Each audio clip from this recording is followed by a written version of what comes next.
Hi, my name is Balak. Khurshid. I'm Jordan. And I'm Emily.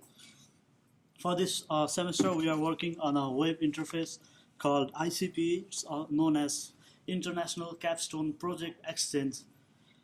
It's an interface and it is used as a medium to connect to a variety of different institution sponsors and others location in different countries. So we'll be working on that for this semester. And its main requirement is to match the required skill sets to achieve certain goals for different institutions located in different country and different universities across the world.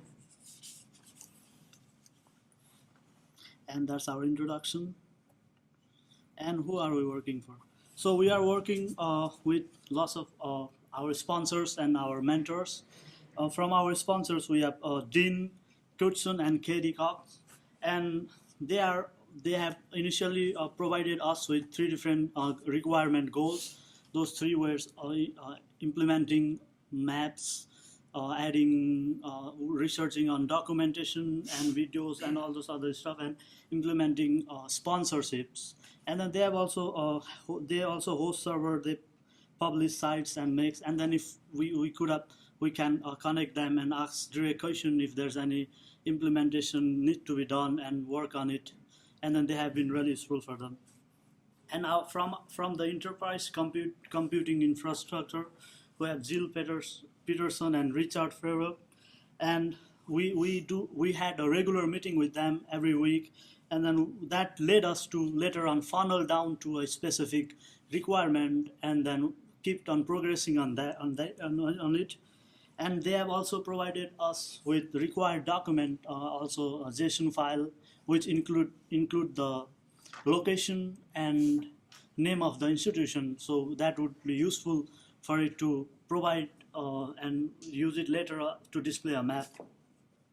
And they also maintain apps and host apps. So if we had any question about a map or anything, we could have directly talked with them. And then on every weekly meeting, we talked about what we have completed and then how can we improve it later on. So sometimes we end up changing goals and others time, but it has always led us to progress on the site and the map part, and then we're also discussing on that to improve on further.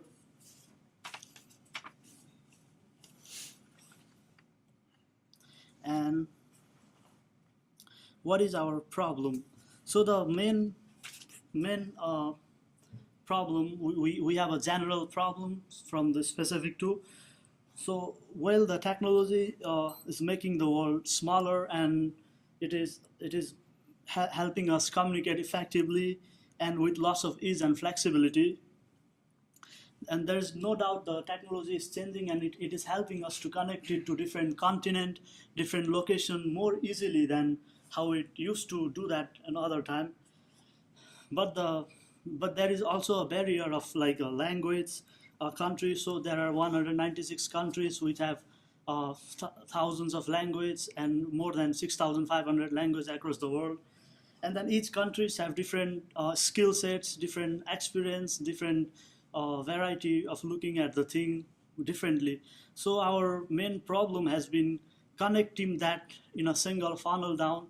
So as we have certain people in our class, they are working with different institution in Germany and other, and then we had our sponsor Dean also traveling to different country like New Zealand, Australia, to get them involved in the project.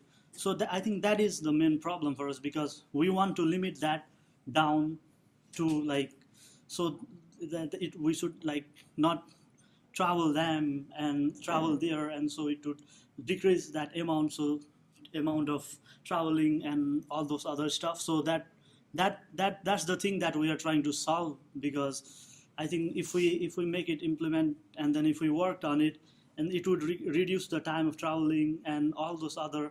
We also have all the variety of formalities like documentation and all those other stuff, so we can have it digitally and on here rather than like having them going there and signing documentation and all those other formalities. So that could be our problem. And then we can use these sites to mainly connect it as a medium and reduce all those other stuff, and then make it as a connection.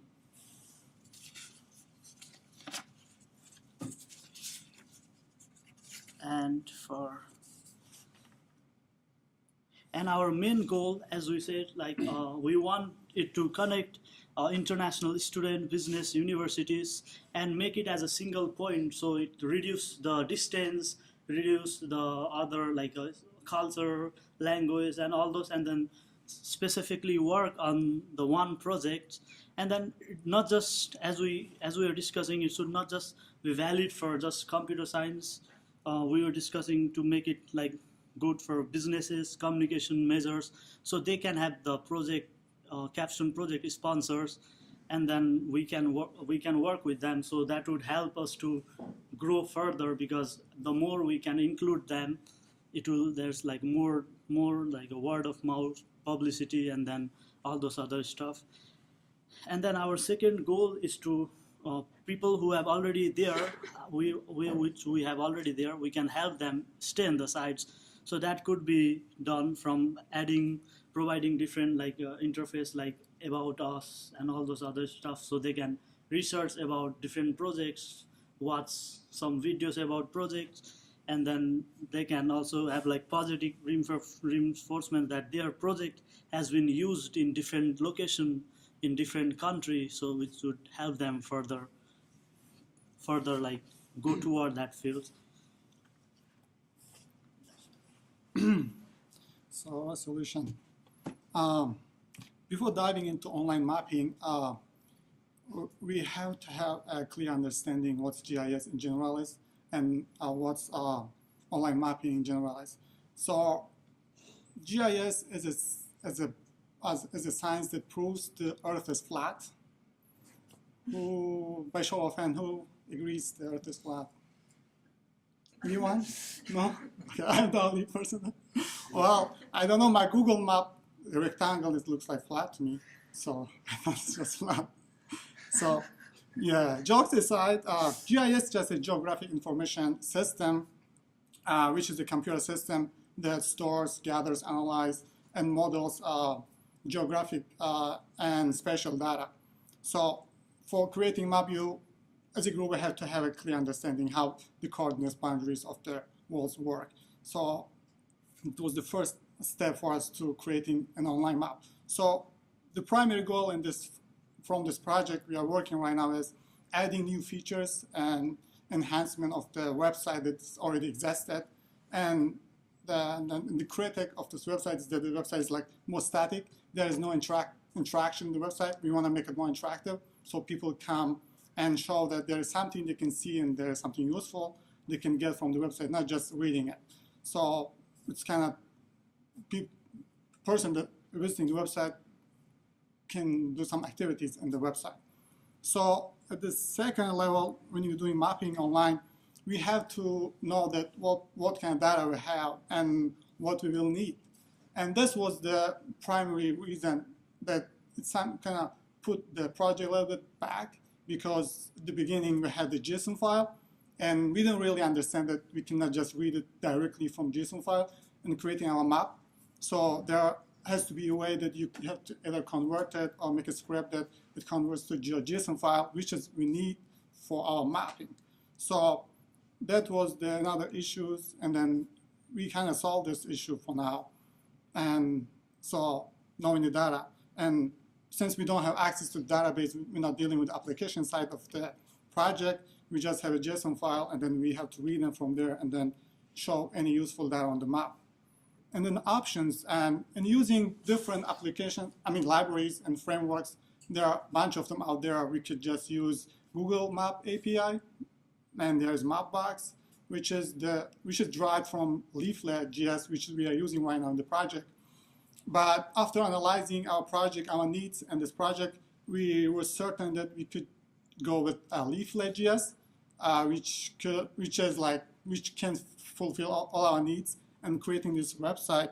And we believe that it won't be more like populated, like it won't be like a lot of activities in the website, on the map side, so it shouldn't create any issues. So we didn't have to go to Google API map, something different. So Leaflet.js was just a good option for us to choose from any libraries out there for creating the map online. And then the last thing we had to consider before choosing any online mapping was the cost limitation. Like, do we want to pay? Can we afford paying for the website, for this map application? Or we want to have like open source that which is free.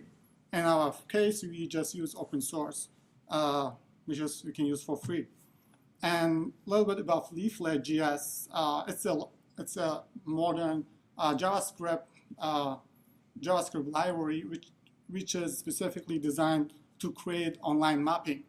And Leaflet.js is a lightweight library which weighs only 30 kilobyte gzip JavaScript code, which is it's really light compared to a lot of libraries out there. And of course, it doesn't include the base map layer. You have to add it, which can add more weights on the map. And it's open source, and then it has extensive documentation, which was really helpful in creating the map. You could just go through the documentation and create basic or any professional map, which was really helpful for us to go through it and then create our map. And then you can add different layers, base layers on the map, which is really flexible. And we could add a different base. It can have different designs on it. But in our case, I think we're gonna use OpenStreetMap, which is the default with the Leaflet. And there are also a lot of plugins if you want to add new features on the map that can be useful to show something. So yeah, it's really flexible. And also, so far we didn't have to run it through npm, which is a default JavaScript environment, runtime environment. But it can be useful in the future if the project becomes bigger, and then if you have to run it through npm. In our case, we can just run it through our local server. And also, you can create it with simple HTML. You don't have to use any special markup language, which was like helpful too. So we didn't have to go through learning different markup language. So I thought it was really good that we choose Leaflet OS. And then the second choice we had Google Map. I'm gonna turn to Jordan to talk about that. Why we didn't choose Google Maps? So we're building a map, and you're probably wondering why we're not using Google Maps. Initially, we did want to develop in Google Maps for several reasons. The first being, unlike Leaflet, which relies on third-party data, Google Maps actually researches, creates, and maintains their own maps. And so in their own right, they are a mapping application rather than a library. An additional attractive feature to Google is their access. Google has obviously the computing and financial capability to reach all across the globe and maintain the most up-to-date and accurate maps.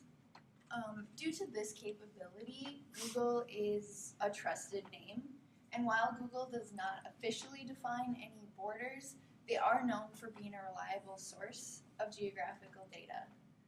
This would be a solution to one of our current problems with Leaflet, which is finding reliable border data as to not offend any relations in disputed territories or to seem generally uninformed. While it is possible to use Google Maps in Leaflet, doing so requires paying for access to Google services, which we will discuss further. But on their trustworthiness and accuracy alone, Google seemed like the most attractive choice. And while it did seem an obvious choice for building a map, the cost is its major downfall. While we initially started a development in Google, we had to register for an API key, which is a unique identifier that allows you to have access to Google services. But every time you load the page anywhere, either in development or on your end website, it registers a use of the map. And just in developing one method, it cost us 60 cents. So for the scope and the budget of this project, we did not think that Google would be the most sustainable choice. And eventually, as Karshid has described, we ended up using Leaflet.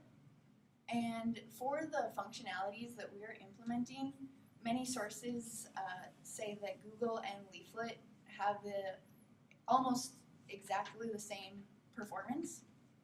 And so for this reason, Leaflet was an equivalent but free option. And so now that we've told you the solution, we're going to give you a quick demonstration of what we've done so far. Okay, so I'm gonna go over to my project, and then we run it. So we just run it locally first with Python, and then you can open up in the browser. Let me open it again. So this is the main page we have right now, and we just put a new tab here, which is called map, and here we have the map that we have designed so far. And the map is color-coded, and the countries that are color-coded actually right now, they are the one right now participating in the project, and it clearly shows that these are the only countries right now. We have in the JSON file, I don't know, I don't have the updated version of it, maybe there are more countries right now. So I have 7 countries so far, and then you may not see New Zealand here, it's small up here. So, and then when you click over the country, you hover, and you can see the list of universities here that I'm participating for this ICPE project. And for countries, you can see there's the few universities. So when you go over the countries and not attending, you don't see anything. So you don't want to show anything, I guess. But still, it's an improvement. We may improve more the design, but also it's mobile friendly. You can use it. Let's see, we have iPhone X here. If we do Galaxy X5, still you can see that you can use it, and let's go 100%, and you can click on it and still works.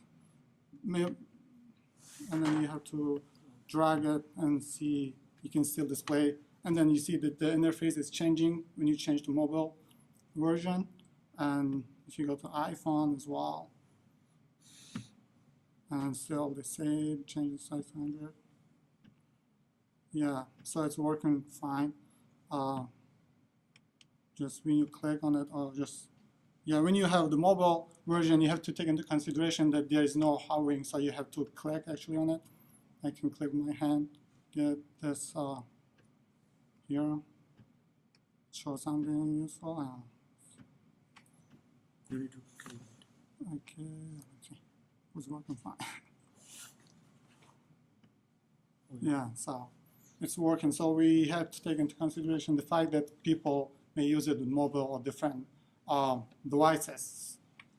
So this was a design that we had to take into consideration. And you don't want to make it too overly designed that some elements can prevent doing something. So that's why our purpose of making this map is making more interactive, simple and clean, and then informative. So ignore this, all this. These are, I don't think it's related. So this is the demo we want to show today.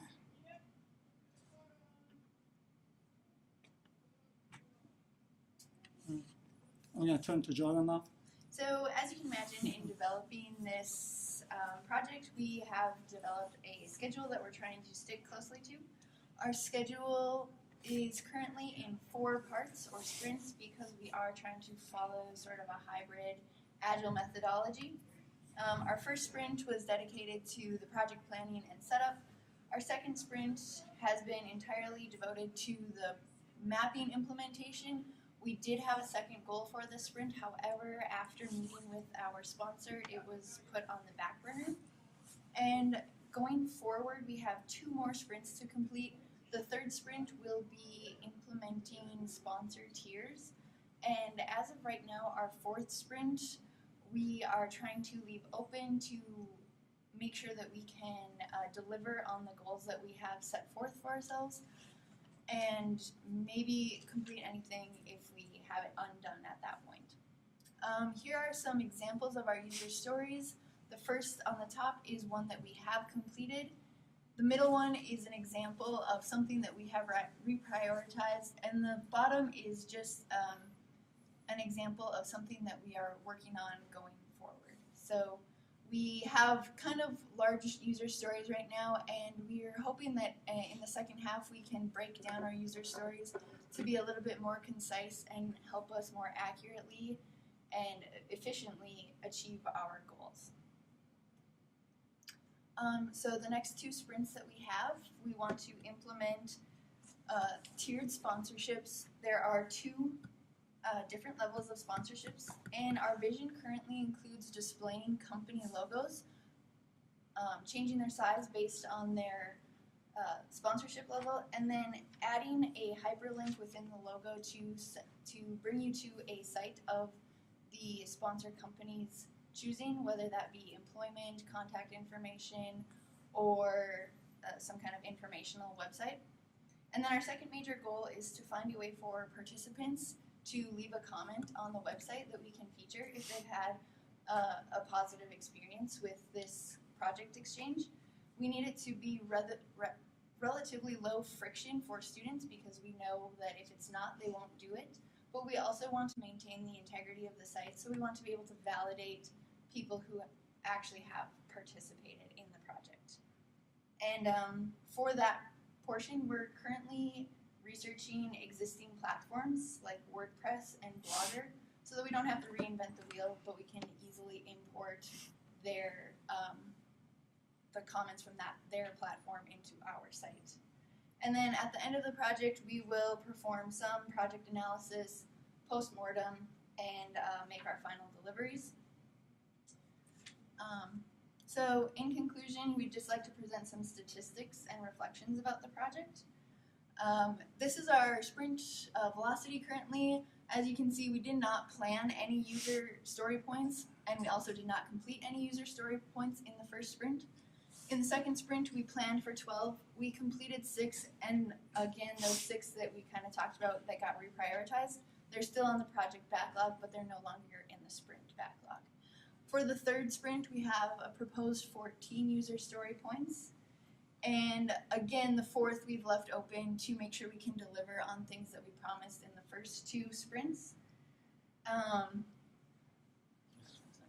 This is our time breakdown, because in our first sprint we didn't actually accomplish any user story points. We still completed 31 hours of work, which was dedicated to project management, setup, and some initial meetings. In the second sprint, we've completed 50 hours, which was more dedicated to code-based documentation and roughly an equal amount of meeting time, for a total of 81.5 hours worked on this project. And now Emily will describe the risks and reflections of our project. Great, so some of the risks and issues that we've run into is the very broad vision that this project has. We want to kind of connect universities from all around the world, bring them together in a way that's beneficial for both universities, all businesses and companies involved.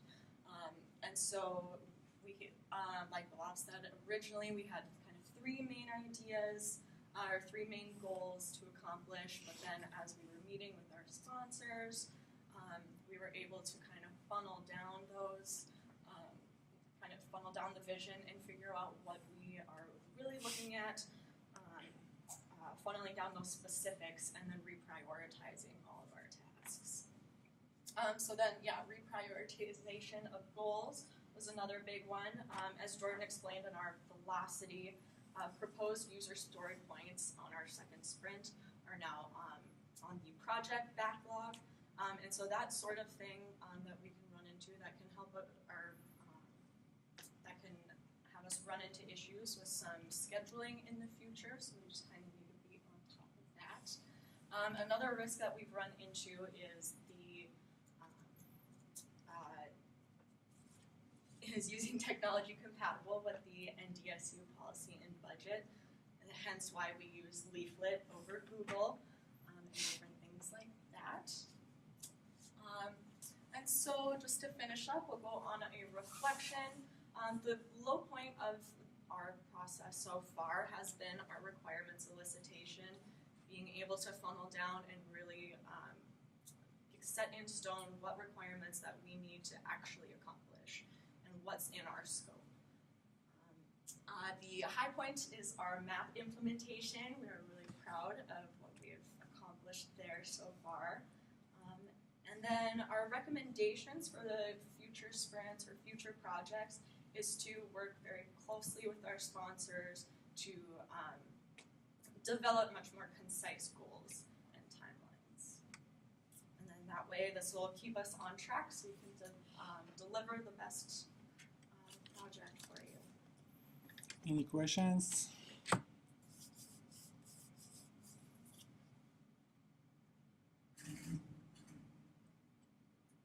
Maybe a quick comment about how you split up the work so far.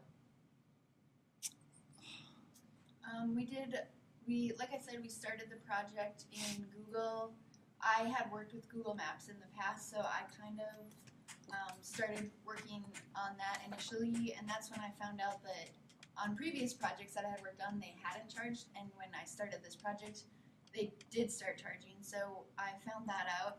Then after that, we all kind of did some research. I think Rashid found the Leaflet application, so he developed in that a little bit. We've also been splitting up documentation kind of on a per week basis.